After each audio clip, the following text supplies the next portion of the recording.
Well, then, yeah, welcome everyone for in this evening. We are, if you are not maybe too familiar with the L&D Shakers and what we do, maybe please just stick until the end because I'm gonna kind of also share, like where you can find the follow-up events and talk a bit more about what we do.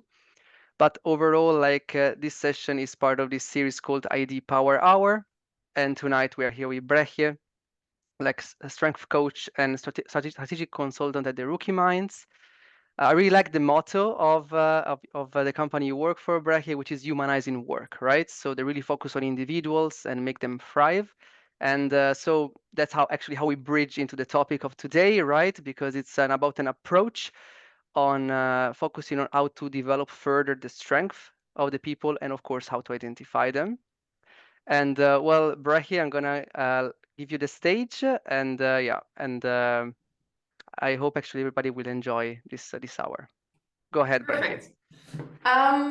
What I'm going to do is I'm going to take you through the method of the Gallup StrengthsFinder the next hour, and I will jump back and forth through my slides to make it as interactive as possible. But Brechje, I still see the PowerPoint version, not the presenter that's mode, correct. but yeah, So I can okay, jump perfect, back perfect. and forth. Yeah. All right, perfect. So I thought, so how would I introduce myself? Am I going to tell something about my education and the company I work for? Or I thought, should I tell you about an anecdote about how I actually use my strengths, or tell you about how I met Samuele in the traineeship I co-hosted last year? And then I thought, well, this is actually one of my strengths, strategic in action. Because if I look at my top 5 strengths, then it's all about scenario thinking, seeing all of the different options, laying them on the table, and then choosing the best option. And so this is what working with strengths could look like. So you have really an understanding of who you are and what your biggest talents are. And like Samuele said, I work for a company, the Rookie Minds, where we use this StrengthsFinder method with all of our clients. And I'm super happy to be able to hopefully inspire you as L&D professionals the next hour about the method of strengths and how you can use it and implement it within your organizations and your work. What I will do is I will tell you a little bit about the history and the foundation of a strength-based working and the Gallup StrengthsFinder assessment, and then dive with you into the data of why would you even consider this method and why would you embrace strength-based working. I will show you what the strength-based StrengthsFinder report actually looks like. So what is it that you get as output of the assessment? What can you work with your employees or your colleagues? And then I would love to tell you about an actual client case and especially dive into lessons learned and how to implement this. That would hopefully help you to implement it within your company. Like I said, I would love it to be an interactive session. So if you have any questions, please feel free to either drop them in the chat or just ask them, because that's what we're here for. So first, a bit about the history and the foundation. Up until the 1950s, psychologists used to study let's say, what is wrong with people. So how to fix people, how to make people better. And the man you see on the screen is Donald Clifton. And he was one of the first psychologists to actually start wondering what would happen if we studied what was right with people. And what he did is he started researching the people that were most successful in their jobs and started studying what they had in common. And what he actually found is that what they had in common was that they did something that they had actually a talent for. And this is where research on talent started. And Donald Clifton actually was the founder of the company that today is known as Gallup. And he started researching talent. And eventually he found that there are 34 universal talents that are apparent in all people to some degree. And actually there are like many more talents, like playing soccer or have a sense for rhythm. But there are 34 universal talents. And what he also found was that, so the key to success was that the people that were most successful fully understood their talents and also knew how to apply them in everyday life. And to have an idea of what talent is with the definition of Gallup, this is where the pen and paper come into play. So I will now give you 30 seconds, and would you please write down your name as many times as possible, but with your non-dominant hand. You can go.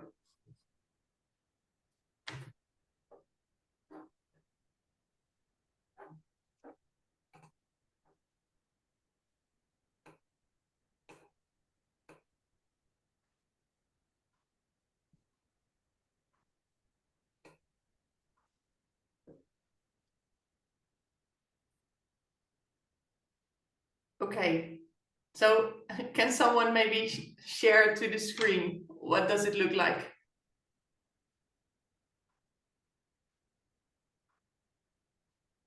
Wow. Okay, I will give you now another 30 seconds, but you can do it with your dominant hands. Go.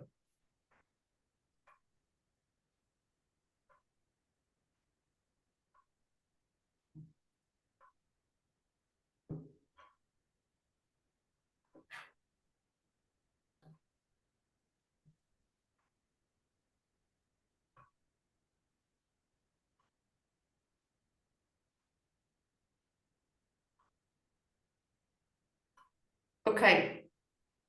So what is the difference? Anyone?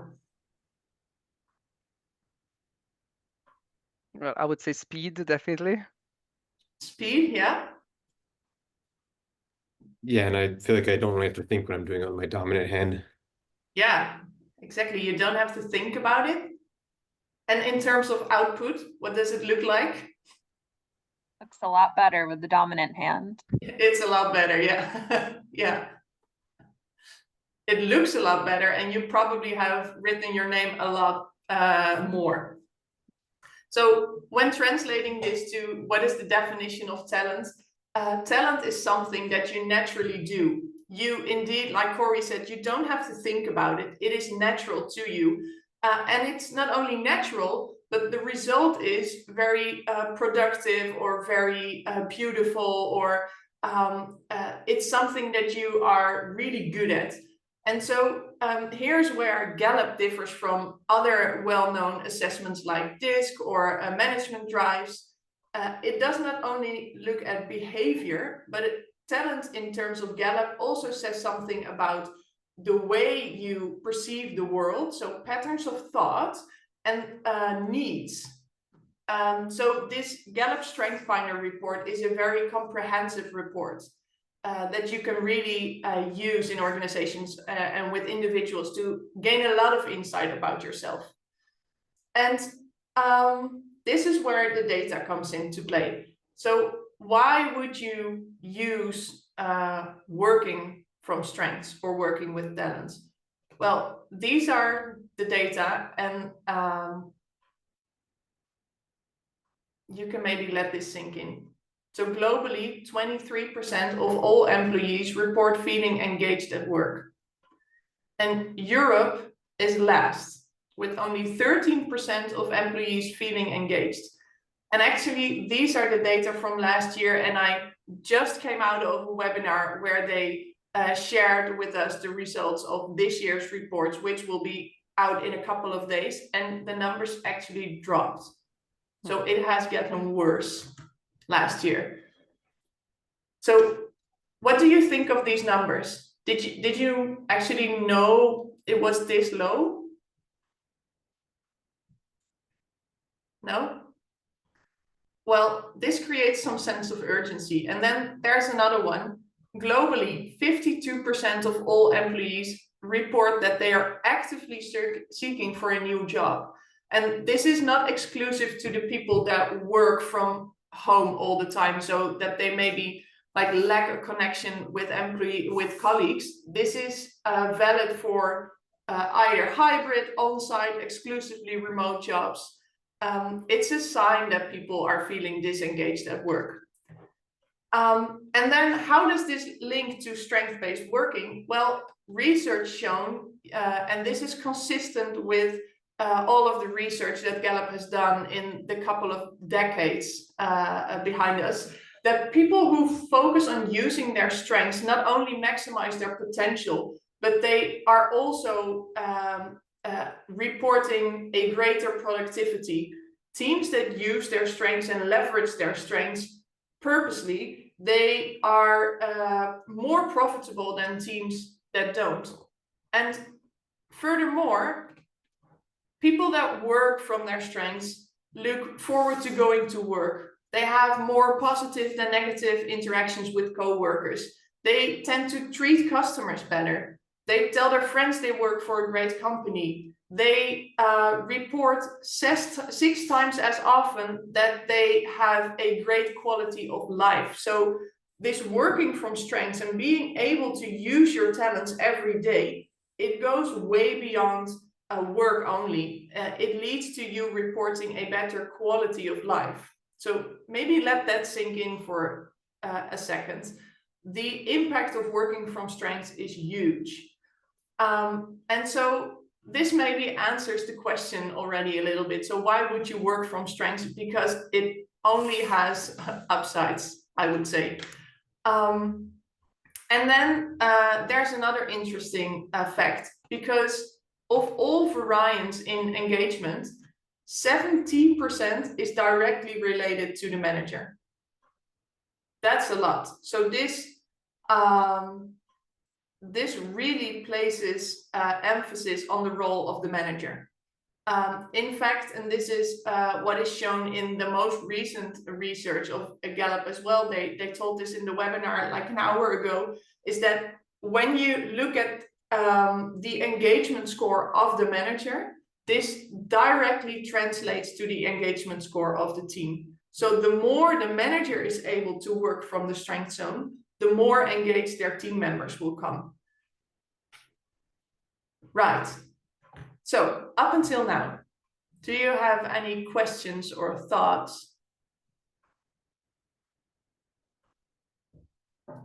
Right. So who of you, this is maybe a bit of a personal question, so feel free to answer it if you feel comfortable with it. Who of you feels like they are able to use their strengths in their work every day? Yeah? Well, I guess you're then amongst the lucky 23% of world population. We're going to dive a bit deeper into the world of the Gallup strengths. I will ask you to raise your hand if you feel like one of the following statements is true for you, and keep your hands low if you feel like it isn't. To give you an idea of how your strengths color the way you look at the world or the way you approach things. So please raise your hand if you almost always talk to people in elevators or in airplanes or in grocery stores or wherever you go. Who of you feels like, yeah, this is me? And who doesn't? No? Samuela, can you tell me how this works? Not sure. Almost always, I would say. It depends a lot also. I would say my mood, my energy level, my social battery, I would say.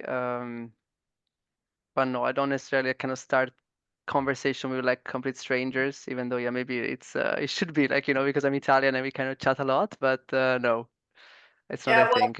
It's really cool that you mention I'm Italian, because strengths are universal. So that's the beauty of the language of the Gallup StrengthsFinder, is you can use it in every setting, in teams that have people from different nationalities or different backgrounds. And well, this is actually one of the strengths from the Gallup StrengthsFinder, is being able to to very easily make contact with other people, to be a very social, likable person is actually a great talent that you can use in your work.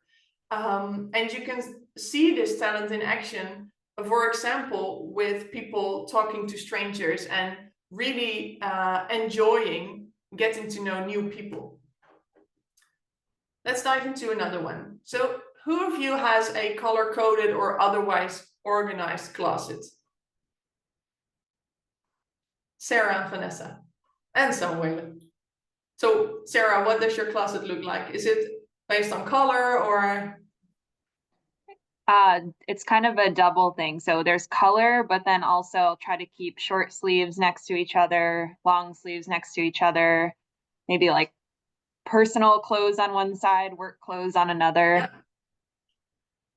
Nice. Well, this strength, there are a couple of strengths that lead people to organize like their world around them. So for some people, and this is where the needs come into play, for some people, the underlying need is maybe efficiency. So if I have my clothes organized, then my morning routine is more efficient because I don't have to look for that specific t-shirt or whatever. For other people, it's maybe not efficiency, but it's more like they like the beauty of the organized closet. So it is more about the way it looks, and you seek like harmony in your environment. And so there's different needs behind different strengths, but on the outlook, it can look like the same or show the same behavior. And so translating this to your work as L&D professionals, because you might be interested in the way someone's closets look from a personal interest, but this is not what your job is about. But having an insight in how people function and what they need and what they love and what gives energy and costs energy is a great tool for developing them. Because your greatest potential, remember, lies in amplifying your strengths. So if you fuel these strengths, then there's the potential to go from a B to an A+. If you fuel the things that are not your natural strengths, you can, of course, get better at it. I mean, I lack the discipline to organize my closet. Once in a while, I'll try, and then I'll create some structure, but it will cost me so much discipline to stick to this structure. And if I keep on practicing and reminding myself, I can stick to the structure, but it will eventually cost me energy, and I will never be good at having my closet organized because it's just not me. And this gives you a sense of how your strengths not only come to play within work, but also in your private life. And this is also how Gallup measures strengths. It measures you as a person. So no a work you or private you, it's just you as a comprehensive person. I will show you what a report looks like. And this is actually my report. So what you get, if you take the StrengthsFinder assessment, it's an online survey of 177 statements where you have to give your initial immediate response to, okay, so I recognize myself within either this or that statement. And the output is a report where this is the first page, but it actually has like 30 pages in the report. And it shows your a ranking of number 1 to number 34. So these are the 34 universal strengths where the theory says focus on your top 10 strengths because there is your natural potential. People almost always want to look what's in the lowest 5 or lowest 10 to see if, oh, this is my biggest pitfall. I have to really work on my context in my case. Well, actually, no. Your biggest pitfalls are also in the top 10 because this is the dominant behavior for you. So this is where your blind spots are, or where you can maybe be too intense. So forget about the bottom 5. It's just not you. Focus on the top 10 strengths. And if you find yourself within the role of maybe creating developmental programs, or working as an HR professional, coaching people, or maybe you're a manager, then having someone know their strengths and then intentionally strengthening this top 10 is where their potential lies to excel at what they do. Within the report, there is tailor-made descriptions for your number 1 to 5, because chances are that someone in this world has the exact same top 5 within the exact same order is 1 in 33 million. Let alone the chances that someone has the exact same top 34 in the same order. Statistically, there has never been anyone on this planet in the history of human beings that has the same report as you do. So that's how unique your strength profile is. And because of this uniqueness, you can see that descriptions within your top 5 are really tailor-made for you, because it's all about the combination of strengths. So what you see here is a description of my number 1 strategy, so one of the descriptions, and someone else's strategy. And you can see how they differ, because the first one, which is my strategy description, is more about taking action in the here and now. It's about facts, evidence, data. And then the bottom one, who is from someone else, is more about trends, the future. It's more about vision. They're both the same strength, the strength strategy, but the descriptions are very different because of their unique combination within your top 10 or top 5 strengths. So up until now, do you have any questions or thoughts that you want to share with me? Maybe something you want to dive in a little bit more. Otherwise, I'll just continue my story. Corey, maybe you unmuted yourself. I just saw. Yeah, I think that's very interesting. I just want to double check, I guess, what you said, that so even if you have the exact same strength as somebody else, the description or how it applies to you is often very different. Yeah, because of the description considers your top 10 strengths, but also the order of your top 10 strengths. Because let's say you would take the StrengthsFinder assessment and you have strategic as number 1 as well. I cannot say, okay, let's take only the strategic talent of Corey, because you are one person. And so it's the how they interact with each other, the strengths determines what I can actually see you doing. And for example, for me, my strategic strength, which is all about being able to digest complex information and have an overview of complexity very quickly, in combination with my communication, which is verbal skills. This means that my strategic immediately translates to explaining complexity to others. It's how my strategy works. But for someone else, strategy could work very differently if they combine it with other strengths. Which is, if you would ask me where the beauty is, but also where like the biggest challenge is with working with strengths. Because if you apply this within a team, you have to be very careful that people are aware of how the report is written, because it's very easy for people, like this happens a lot with like DISC or management drives, is that you say, oh, I am red, you are yellow, or you are blue, and it will become a label. Whereas the strengths is not a label, it's a developmental tool. It's designed for development of people. And it's actually like learning another language, for that matter. So it takes practice to really can work with strengths. Did that answer your question? Perfect. And this is also a great bridge to, did I saw another question? Yeah, I think yes. Shankar, yes, please go ahead.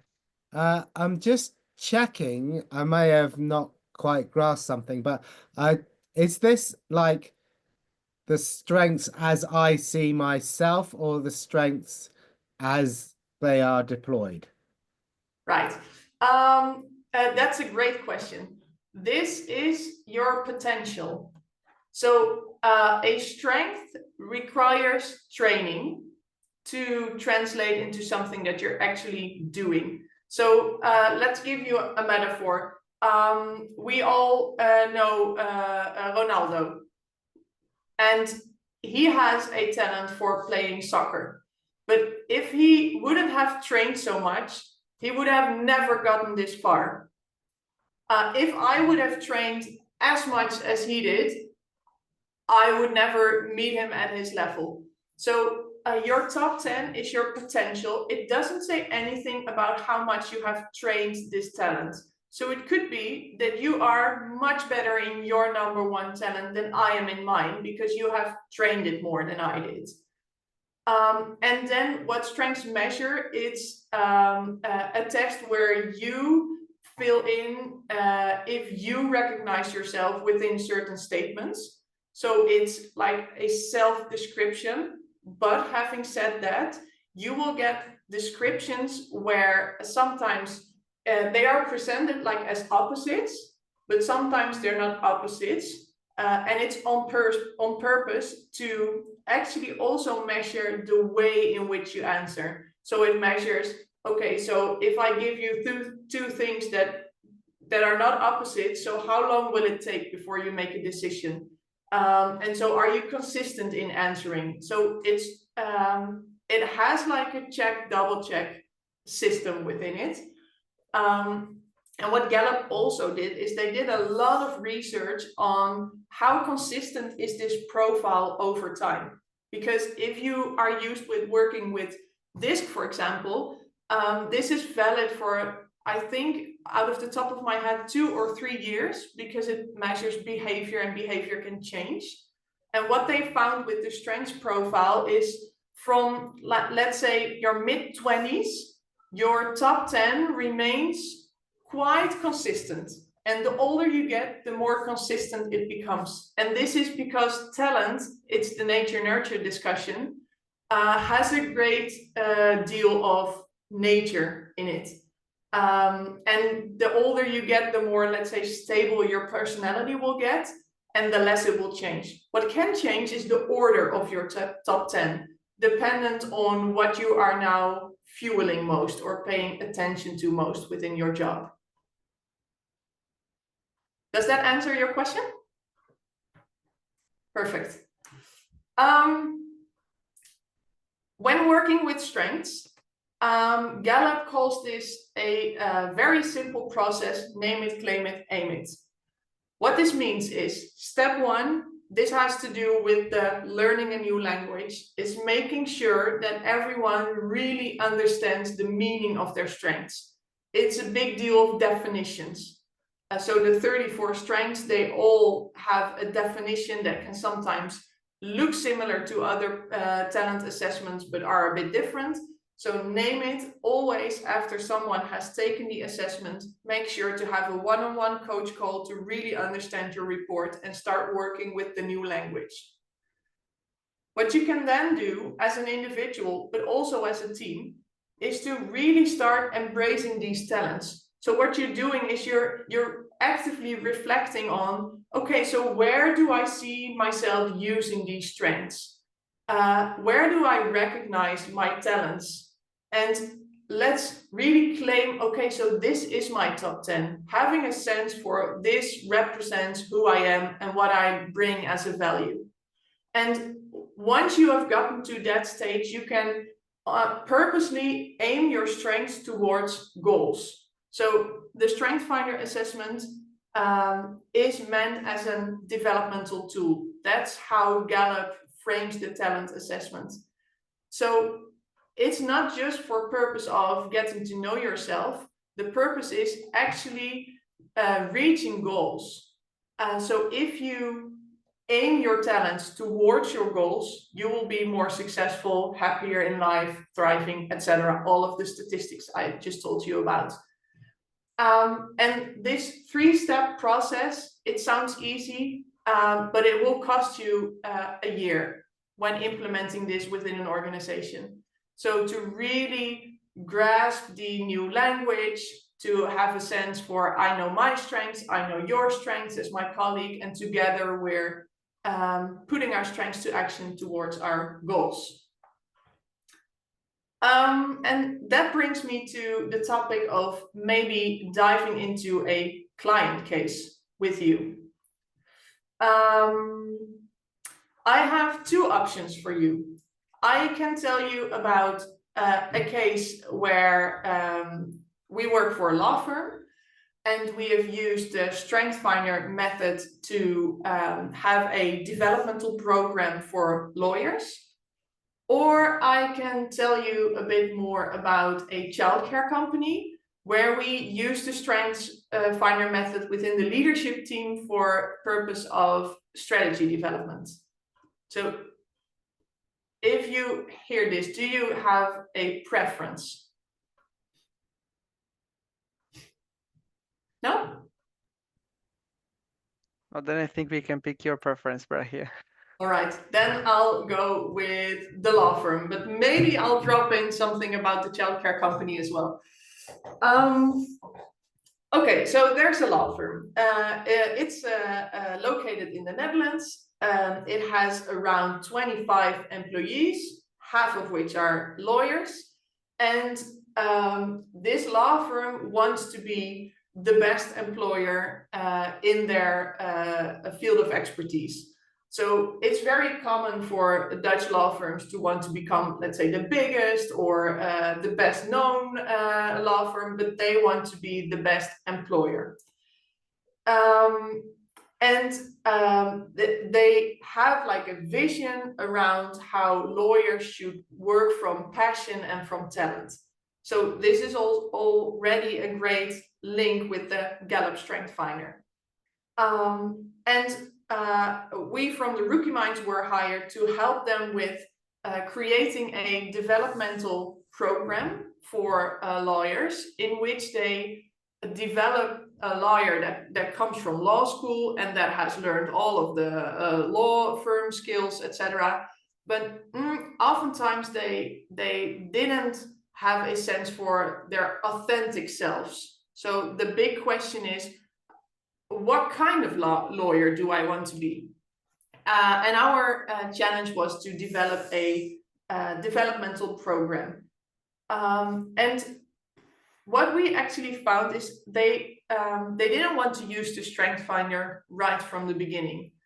And although we have, we were sure this was going to be a great tool to integrate into this developmental program, there's 2 partners that said, yeah, we want to live this vision, but they were also like maybe a bit reluctant to actually start using the Gallup StrengthsFinder. And this is where at least I learned a valuable lesson, because what did I do? I had shown them all of the data that I have shown you right now. I bombarded them with facts and figures, and I told them what's not to like. But then they said, yeah, we believe you. But then I had to create like financial overviews of how much all of these licenses would cost. And it took a long time to get to the decision. And I thought, okay, so why are they not buying it, or what's going on here? And then one of the lessons that I have learned in getting people to really start embracing this way of working, which is the case with strength-based working, is they have to experience it themselves. So it wasn't until like I gifted the partners the book, and I thought, okay, so let's just be a bit of a rebel and just buy it for them. It's a gift from the Rookie Minds to you. And I gifted them the Gallup StrengthsFinder book about the vision behind strength-based working. And I said, okay, so this is a thank you for working together. You can take the assessment. This one's on me. and I am super curious about your results.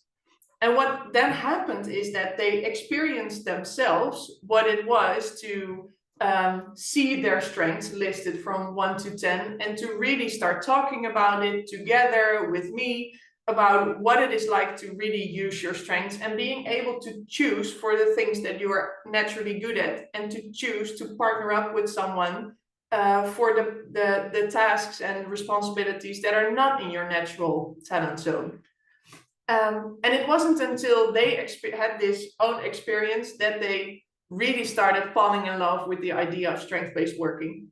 And so if you are, after this hour, inspired to start working with strengths as well, it's very common, especially from people that are in like HR positions or L&D positions, to be very enthusiastic about a tool, and then you have to convince your manager or the director to do an investment or to start working with this tool within the company. And well, in my experience, some managers are convinced by showing them the data, but then there's also a group that is maybe a bit reluctant. And then what, from my experience, often then helps is let them experience it themselves so they can tell firsthand what the value is of working strength-based.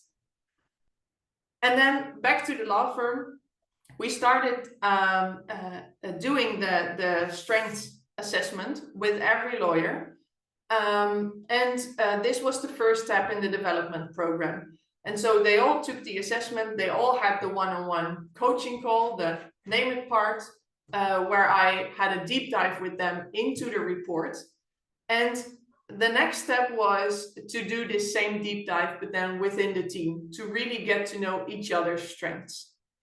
And then here comes the part where there's actually something that is unique to law firms in the Netherlands. They can choose what career path to pursue. Because I don't know what this is like in other countries, but in the Netherlands, it's very common in law firms to have only one way to the top. And that is to follow a very specific commercially oriented career path, where you have to bring in a lot of clients, generate a lot of revenue, and that is how you become partner of a law firm. But what we said, now that we knew about the strengths of people, and now that they believed in the power of choosing for strengths and partnering up with someone that brings in talents that you lack, now it became possible to have the lawyers choose a developmental path. So what we did is we created 4 tracks. So one was all about becoming a manager, becoming a leader, developing people skills, like training others, like more like HR skills, or being the facilitator of the team meeting. And then the second one was a knowledge track, where lawyers that are keen on being the best in their field of expertise, that want to know all about the newest information, etc., in their work. And then the third one is an innovation track. It's for the people that like to discover new things, that want to be out there, seeing what happens in the world of AI, translating this to the internal company, and really be a almost change manager within the company. And then the fourth track is the commercial track. It's for the ones that want to bring in new clients, that want to build networks, etc. And what we now do is that every senior lawyer makes a choice out of these 4 tracks, but based on their talent profile. So we really deep dive into, where are your natural energy givers? What do all of these 4 tracks require you to do, and what is the natural fit? And the catch here is that not one of these 4 tracks is better than another. So there's no, let's say, trigger to go for the commercial track because you expect that to be the route to success.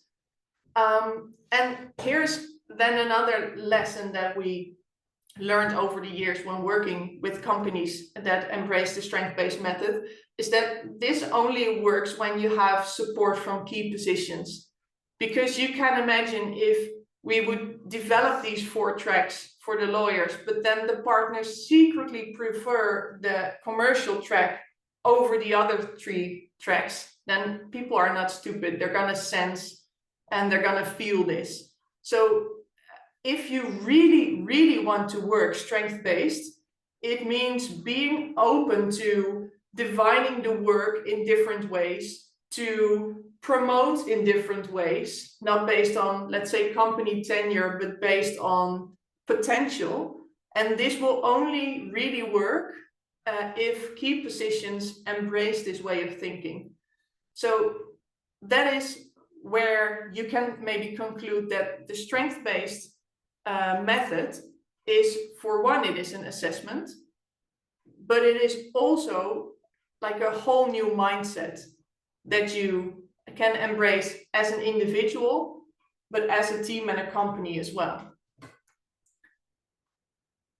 How does that sound?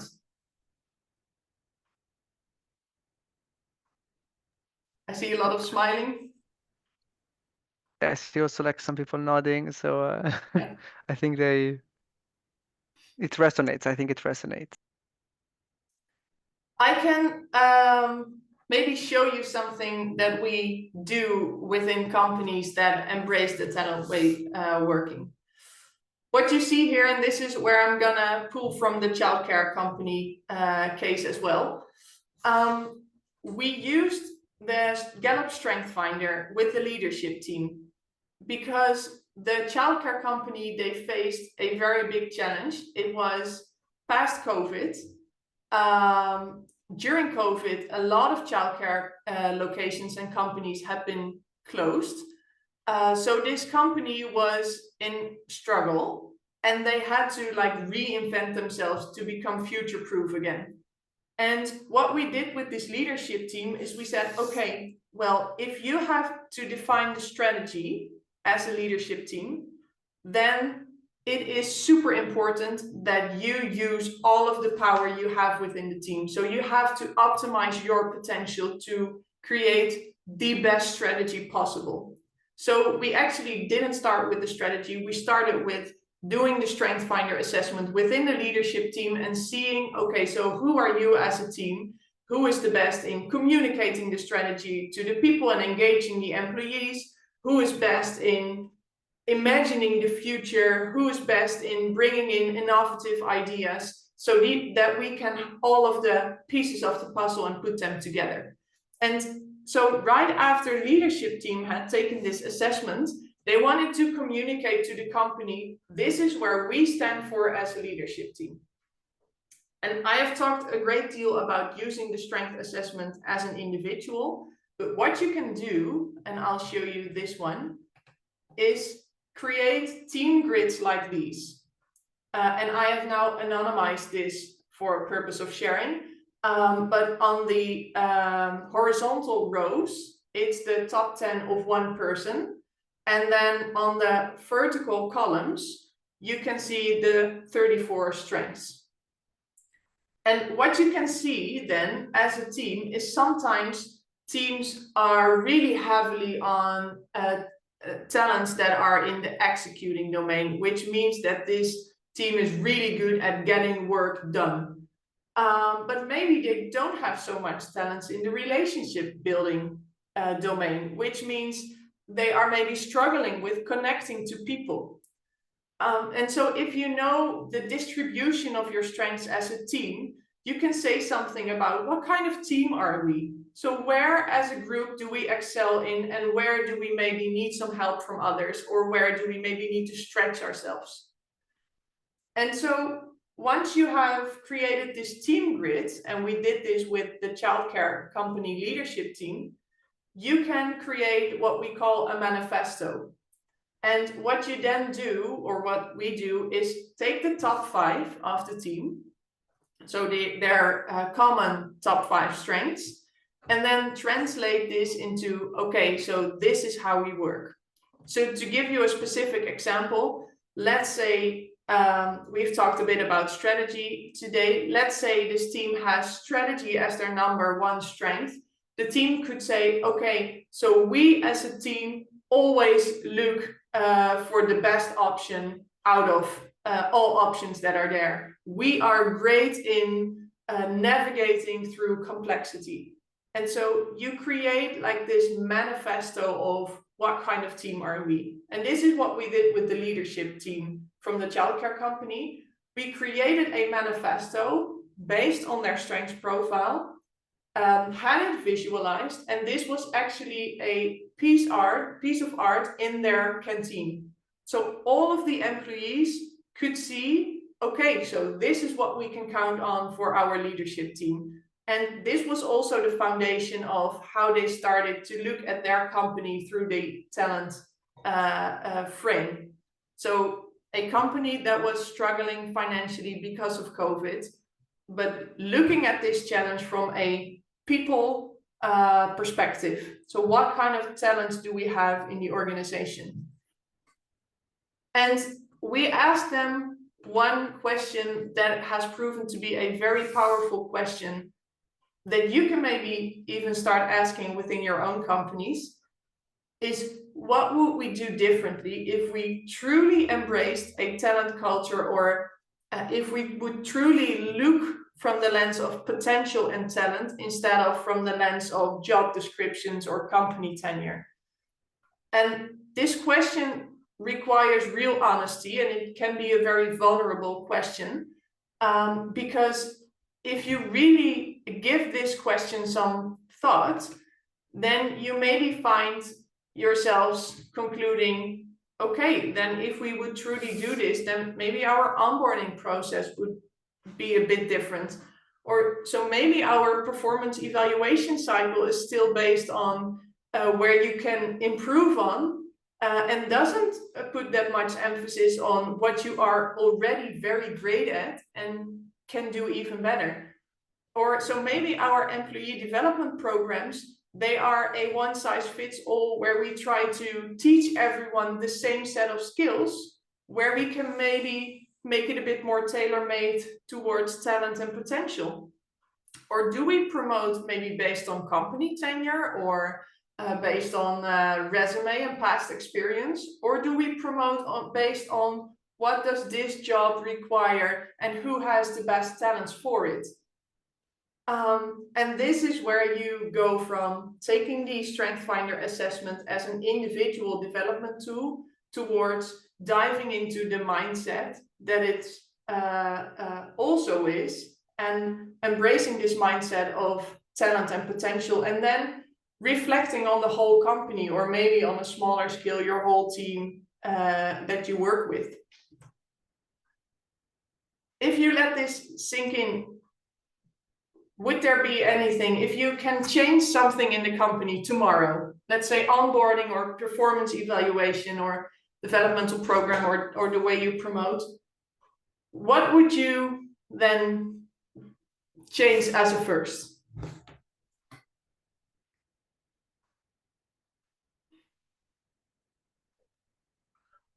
I think I like the idea of, for the development, thinking about areas of improvement, but also, like you said, thinking about like a strength as an area to further improve. And just think about everybody on the team and how you could just maximize strengths.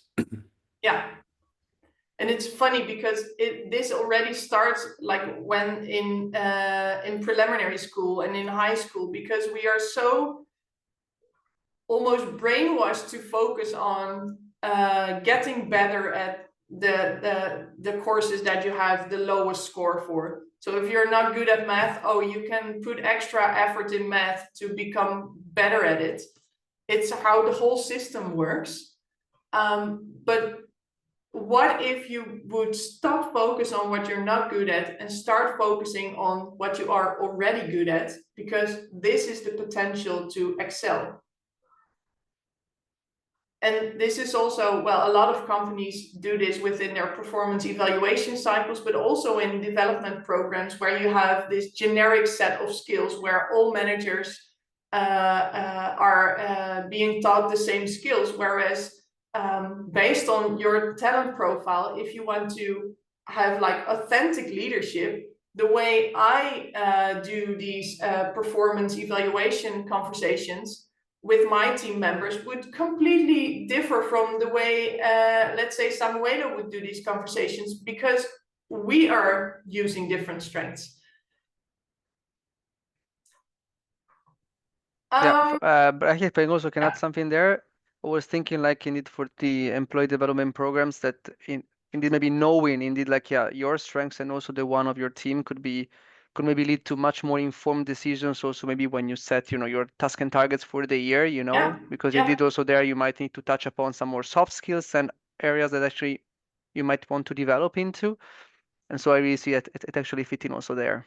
Yeah, indeed, perfect. I am also looking at the time and I'm seeing that we have 5 more minutes and I could talk about this for 2 more hours, so I will stop here.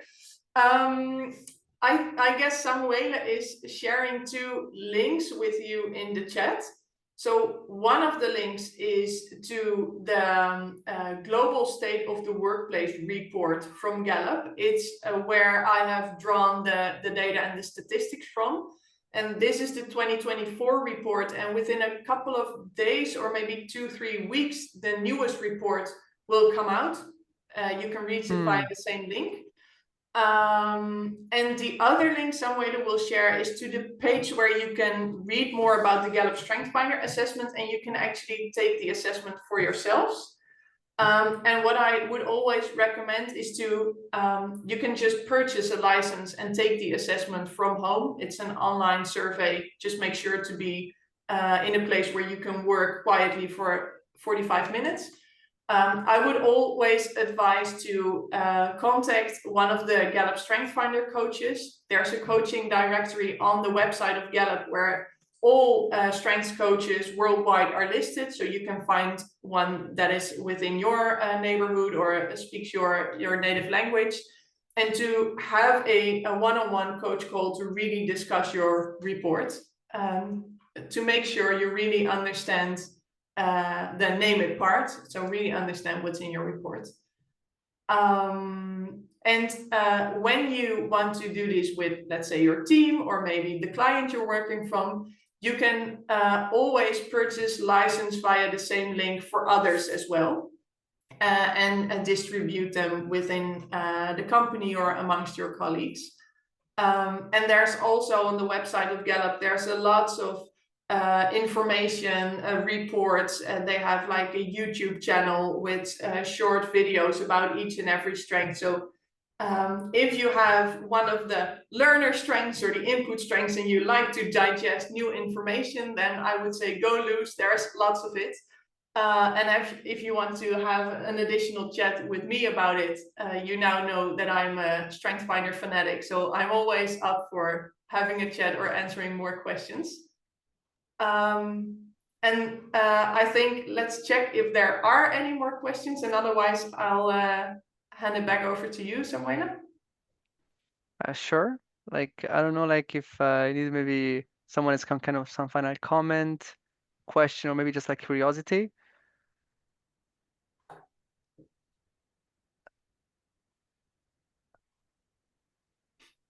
I'll just say Maybe learner. Corey, yes, please go ahead. Yeah, learner and input are actually my top 2. I did this many years ago, but I think it's maybe still true. So it's funny you mentioned both of those. Those are my top 2. They are probably still in your top 10.